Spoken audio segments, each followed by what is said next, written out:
The federal court here has ruled that the National Security Council Act 2016 is valid on grounds that it did not contravene the federal constitution. In a split 5-2 decision, the judges in the majority decision answered the questions raised by Datuk Seri Anwar Ibrahim in his legal bid to annul the law, in the negative.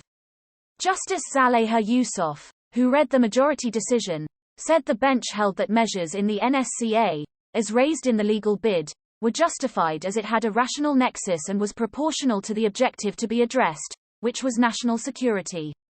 The majority decision was also of the considered view that two sections of the NSCA, Section 22 and Section 18, did not run foul of clause of Article 9 of the Federal Constitution.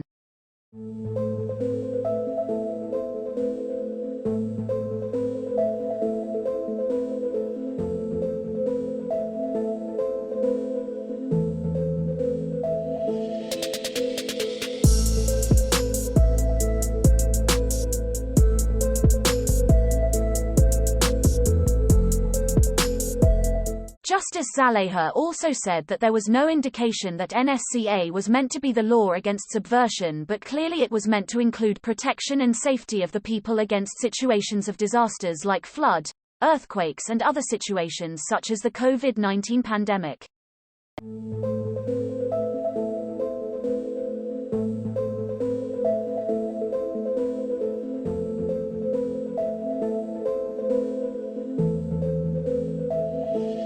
The Apex Court then ordered for the case to be remitted to the High Court for the final disposal of the originating summons in accordance with the majority judgment.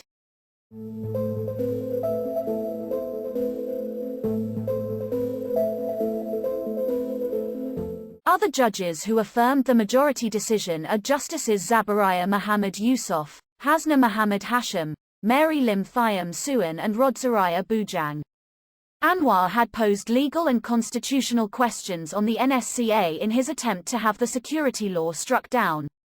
He had argued that the NSCA, which came into force on August 1, 2016, was unconstitutional as it has taken away a part of the basic structure of the federal constitution as well as the basic fundamental rights set out under it.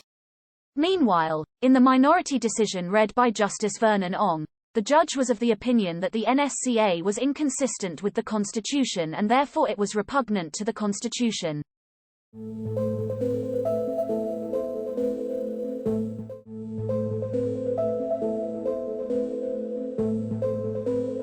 Justice Harminder Singh Dhaliwal affirmed the minority decision.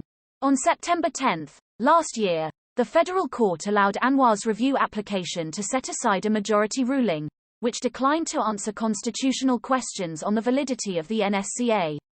It then ordered for the case to be reheard at the federal court. Anwar had filed the notice of motion for the review in March last year, claiming that there was a serious breach of natural justice in the decision as he was not accorded the right to be heard on the issue of whether the questions posed were abstract, academic and hypothetical. He claimed that the majority came to a decision based on an issue that was never raised in the submissions of the government, which was one of the respondents in his originating summons. The Port Dickson MP had filed the originating summons on August 2, 2016, a day after the security law came into force to challenge the constitutionality of the NSC Act, claiming that its implementation was unconstitutional. He had named the National Security Council and government as defendants.